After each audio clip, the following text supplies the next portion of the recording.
Nah, di sini ada metodologi riset. Nah, teori akuntansi itu sendiri juga dapat dikembangkan melalui beberapa metodologi riset.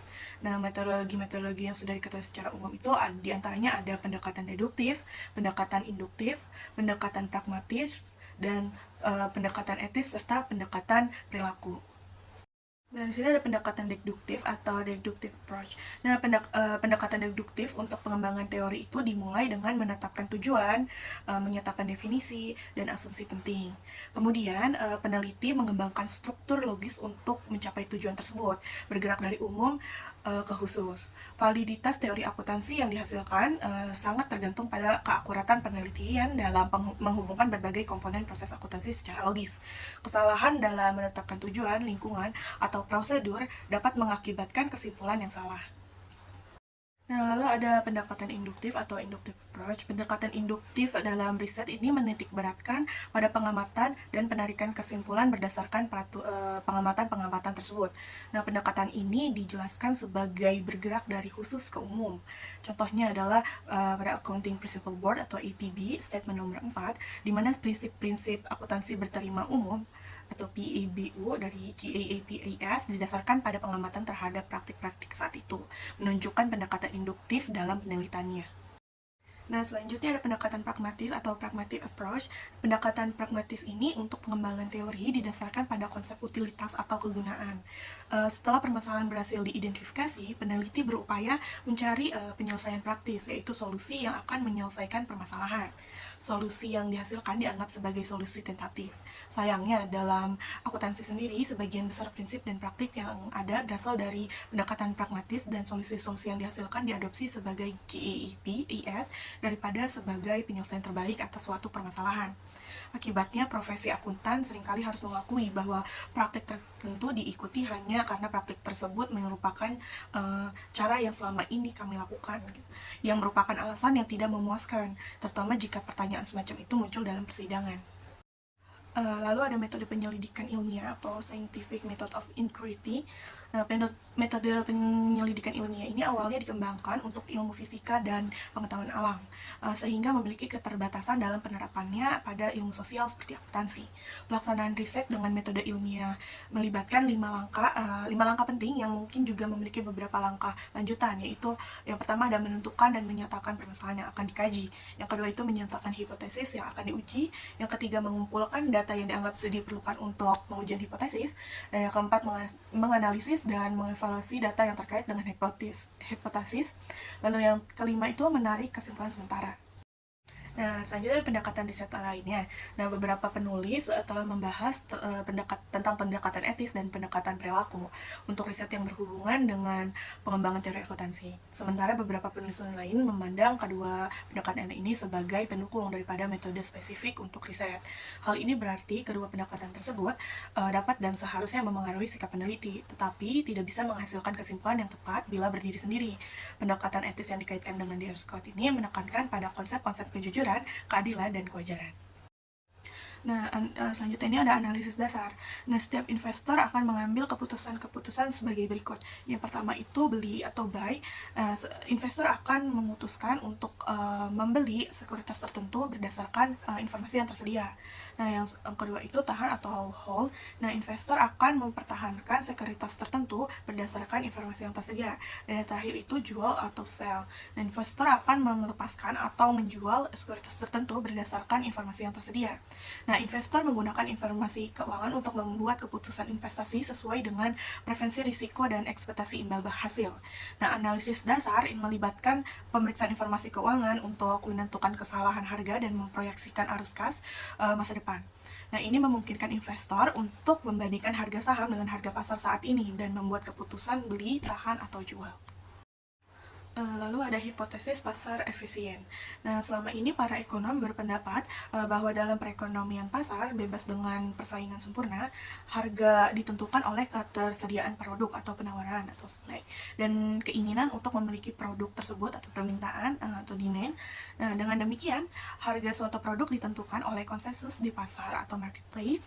Nah, para ekonom juga berpendapat bahwa model ini tidak sepenuhnya berlaku di pasar karena asumsi-asumsi berikut terkait pasar persaingan sempurna biasanya dilanggar oleh sifat dasar dari sistem perekonomian kita. Nah, dalam model penawaran dan permintaan ini, harga ditentukan dengan konsensus dari pengetahuan pembeli mengenai informasi yang relevan atas produk. Nah, model ini telah diperhalus di pasar sekuritas sehingga dikenal sebagai hipotesis pasar efisien atau efficient market hypothesis atau bisa disingkat dengan EMH. Nah, lalu ada bentuk lemah atau weak form. Nah, bentuk lemah dari EMH ini yang menyatakan bahwa harga historis saham memberikan estimasi yang tidak bias tentang harga di masa depan. Ini menunjukkan bahwa fluktuasi harga saham bisa memiliki penyebab yang berasal dari pengetahuan investor tentang potensi laba atau peluang investasi lainnya. Nah, menurut EMH ini bentuk lemah, investor tidak dapat menghasilkan keuntungan berlebih hanya berdasarkan informasi tentang harga-harga masa lalu. Nah, lalu ada bentuk semi kuat atau semi strong form. Nah, perbedaan di antara bentuk lemah dan bentuk semi kuat dan bentuk kuat dari EMH ini terletak pada jumlah informasi yang diasumsikan termasuk di dalam penentuan harga sekuritas. Dengan bentuk semi kuat dari EMH ini, semua informasi yang tersedia secara publik termasuk harga saham di masa lalu dianggap penting untuk menentukan harga sekuritas. Implikasi bentuk semi kuat dari EMH ini IMH ini bagi akuntan adalah bahwa pengungkapan dalam catatan kaki merupakan informasi yang sama, relevannya dengan informasi yang ada di bagian utama laporan keuangan. Nah, selanjutnya ada bentuk kuat atau strong form. Berdasarkan bentuk dari IMH ini, semua informasi termasuk tren harga sekuritas, informasi yang tersedia secara publik, dan informasi dari dalam atau insider information ini disertakan ke dalam penentuan harga sekuritas sedemikian rupa agar tidak menyisakan peluang bagi timbulnya kelebihan imbal hasil. Implikasi dari bentuk IMH ini bagi akuntan adalah bahwa pasar mempertimbangkan semua informasi yang tersedia, baik secara eksternal maupun internal. Nah, lalu implikasi riset pasar efisien. Nah, IMH ini memiliki implikasi bagi pengembangan teori akuntansi.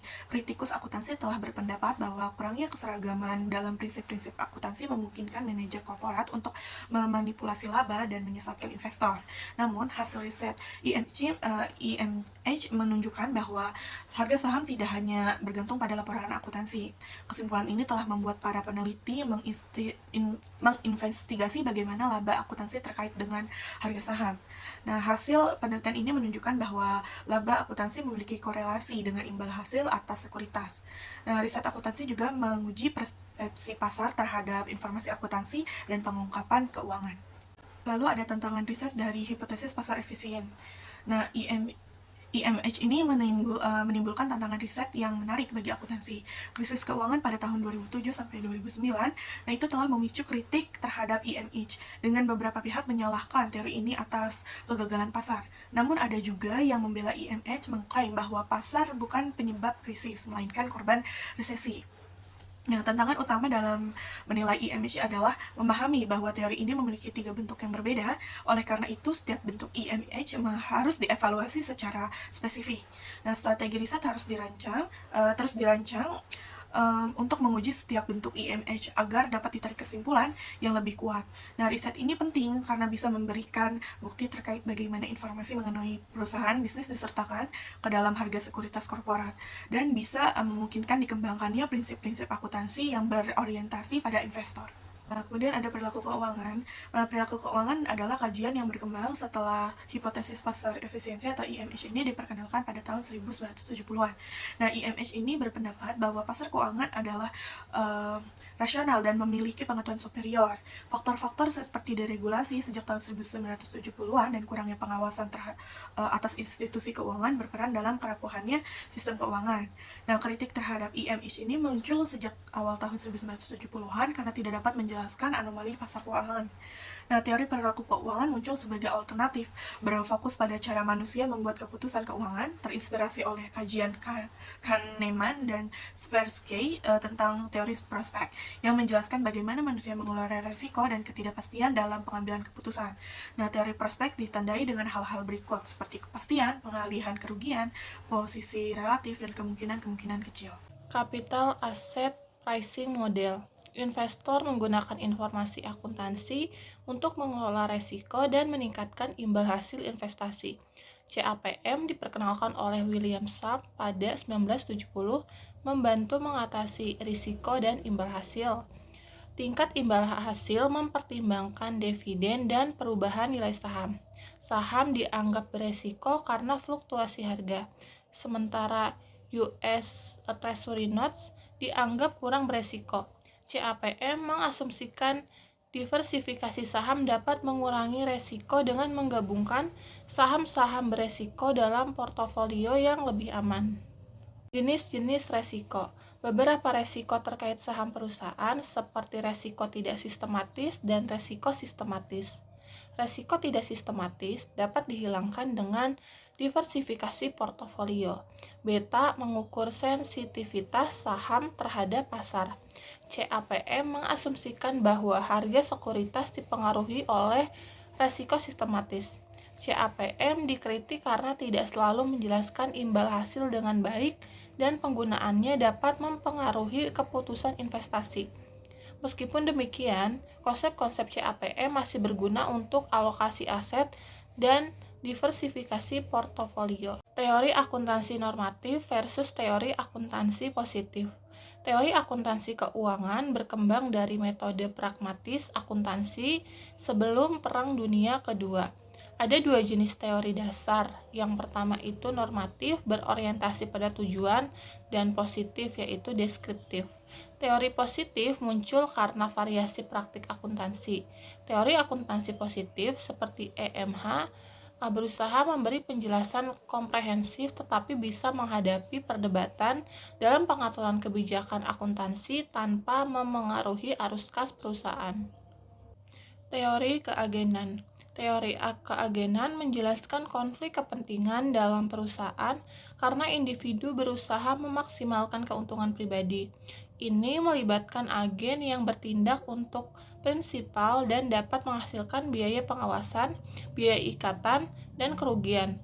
Teori ini juga terkait dengan politik dan regulasi ekonomi, tetapi kontroversial secara sosial dan politis, serta tidak menentukan prosedur akuntansi yang tepat. Pemrosesan informasi pada manusia. Laporan tahunan korporasi besar memberikan banyak informasi kepada investor, termasuk laporan keuangan, pesan manajemen, dan laporan auditor independen.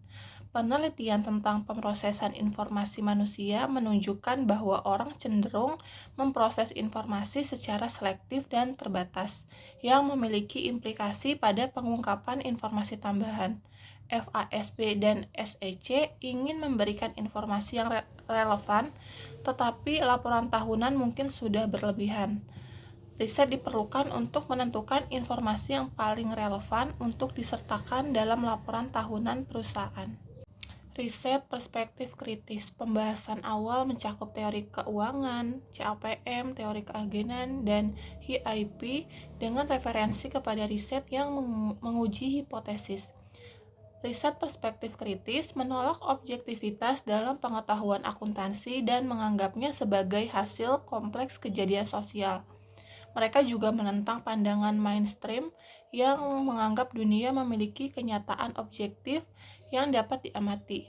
Riset kritis melihat masyarakat sebagai pengubah dan menggunakan teori kritis untuk menggali makna dalam konteks historis dan sosial. Mereka juga meragukan pandangan bahwa organisasi hanya bertahan karena efisiensi, mengakui bias dalam metode riset yang mengarah pada kesimpulan tersebut. Hubungan antara riset, pendidikan, dan praktik. Riset memengaruhi pendidikan dan praktik di berbagai bidang profesional. Contohnya, riset medis mengubah praktik pasca operasi. Namun di bidang akuntansi, riset kurang berpengaruh sebelum pengembangan kerangka konseptual oleh FASB. Akuntansi biaya historis menjadi praktik umum meskipun kurang relevan. Pengembangan kerangka konseptual membantu menyempurnakan teori akuntansi dan hubungannya dengan praktik, termasuk penilaian sekuritas dan respons terhadap kecurangan seperti kasus Enron. Namun, perubahan dalam profesi akuntan masih dihadapi dengan tantangan seperti tradisi yang sulit diubah dan ketidakmampuan untuk menerima perubahan secara cepat. Lalu ada pasar efek efisiensi. Nah, dalam pasar sekuritas yang efisien, harga mencerminkan seluruh informasi yang ada dan perubahan harga bersifat acak seiring waktu. Efisiensi terkait dengan ketersediaan informasi. Jika informasi kurang lengkap karena insider trading atau kesalahan, harga sekuritas bisa salah. Nah, oleh karena itu, efisiensi pasar tidak menjamin bahwa harga mencerminkan nilai perusahaan sepenuhnya. Namun, hal ini juga menunjukkan bahwa harga bereaksi dengan cepat terhadap informasi baru atau yang direvisi jika tersedia untuk publik. Nah, kualitas informasi dapat ditingkatkan melalui pelaporan tepat waktu dan pengungkapan penuh. Meskipun investor mungkin memiliki pandangan dan penafsiran yang berbeda terhadap informasi yang sama, secara keseluruhan harga pasar dianggap memiliki kualitas pemrosesan informasi yang lebih baik daripada individu yang bertransaksi di pasar. Namun asumsi di sini adalah bahwa investor menilai informasi baru secara independen. Selanjutnya, implikasi pasar efisiensi terhadap laporan keuangan. Nah, Biafra ini berpendapat bahwa efisiensi pasar sekuritas memiliki beberapa implikasi terhadap laporan keuangan. Pertama, manajer dan akuntan tidak perlu memikirkan kebijakan akuntansi yang mana yang digunakan perusahaan, kecuali kebijakan akuntansi yang berbeda mempunyai pengaruh arus kas langsung. Nah, banyak alternatif kebijakan akuntansi yang telah lama diperdebatkan oleh para akuntan tidak memiliki efek arus kas seperti itu. Kedua, perusahaan harus mengungkapkan sebanyak mungkin informasi tentang perusahaan mereka dengan biaya yang efektif. Yang menentukan adalah faktor pengungkapannya dan bukan bentuk pengungkapannya yang penting. Pasar yang efisien akan memilih bentuk pengungkapan yang paling murah jika hal-hal lain tetap sama. Namun ada yang berpendapat bahwa laporan keuangan merupakan media pengungkapan yang hemat biaya. Ketiga, itu perusahaan tidak perlu khawatir terhadap investor yang naif ketika memilih kebijakan dan format pengungkapan. Orang-orang tersebut terlindungi dari harga karena harga sekuritas yang efisien sepenuhnya mencerminkan semua yang diketahui publik tentang sekuritas tersebut. Selain itu, terdapat berbagai media termasuk situs web, pengungkapan manajemen, dan lembaga keuangan di mana investor dapat memanfaatkan informasi canggih tanpa perlu memahaminya sendiri. Nah, yang terakhir itu pasar efisien tertarik pada informasi berguna dari sumber manapun, bukan hanya laporan akuntansi. Kemudian ada informasi harga. Nah, meskipun kemampuan harga pasar untuk menghitung rata-rata perbedaan individu dalam pemrosesan informasi, seperti yang kita lihat dalam contoh peramalan sepak bola, berada pada jalur yang benar. Proses pembentukan harga di pasar sekuritas jauh lebih kompleks dari ini.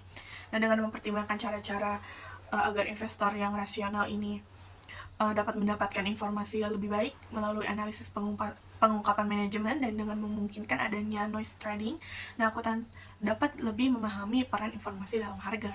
Dan lalu adanya pedagang yang berisiko tidak mengubah validitas konsep pasar saham yang efisien, yang menyatakan bahwa harga saham sepenuhnya mencerminkan informasi, namun konsep ini perlu diinterpretasikan secara hati-hati.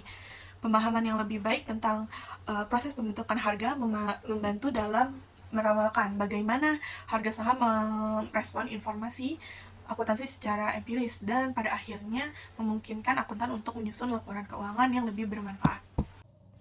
Kritik terhadap model penetapan harga aset modal. CAPM memiliki asumsi dasar yang kritis. Pertama, ekspektasi rasional diasumsikan, meskipun ini bisa tidak akurat dan menimbulkan resiko estimasi.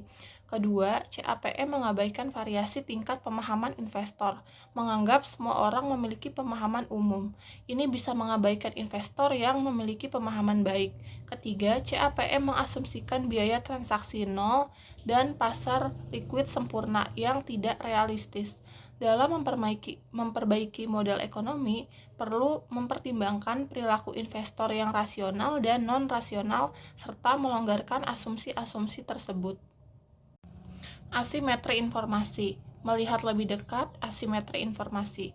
Pengertian informasi tersedia untuk umum dalam pasar sekuritas yang efisien berkaitan dengan asimetri informasi. Ada dua jenis asimetri informasi, yaitu seleksi merugikan dan bahaya moral. Kedua jenis ini meningkatkan estimasi resiko bagi investor.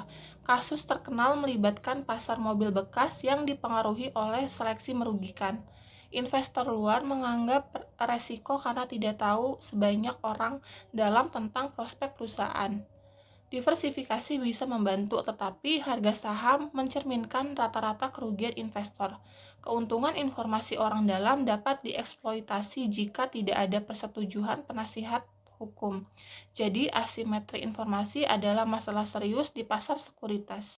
Selanjutnya, nilai dasar. Dalam bagian ini, kami membahas perbedaan antara harga saham pasar dan nilai fundamentalnya di pasar yang efisien. Pelaporan keuangan dapat memperluas informasi yang tersedia untuk umum dan meningkatkan kualitas informasi, mengurangi resiko estimasi dan penipuan. Penelitian menunjukkan bahwa pelaporan keuangan berkualitas dapat menguntungkan investor biasa dan membantu pasar berfungsi lebih baik. Hal ini juga berlaku untuk tingkat negara, di mana peningkatan kualitas pelaporan keuangan dapat mengurangi kerugian informasi bagi investor biasa. Signifikansi sosial pasar efek yang berfungsi baik.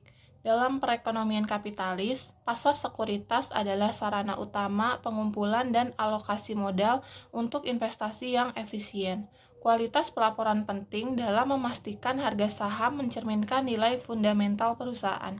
Investor waspada terhadap informasi orang dalam, dan pasar bisa terganggu jika terlalu banyak investor menarik diri. Regulasi dan insentif pasar berperan dalam mendorong pengungkapan penuh, meningkatkan efisiensi investasi, dan mengurangi resiko investasi berlebihan atau kurang. Bukti empiris menunjukkan bahwa kualitas pelaporan berkaitan dengan efisiensi alokasi modal dan investasi dalam perekonomian. Kesimpulan pasar efek efisien. Pasar sekuritas yang efisien mendasari perilaku investor rasional. Namun, investor individu bisa berbeda, sehingga harga mencerminkan informasi secara benar. Ini penting bagi akuntan yang harus memberi pengungkapan penuh.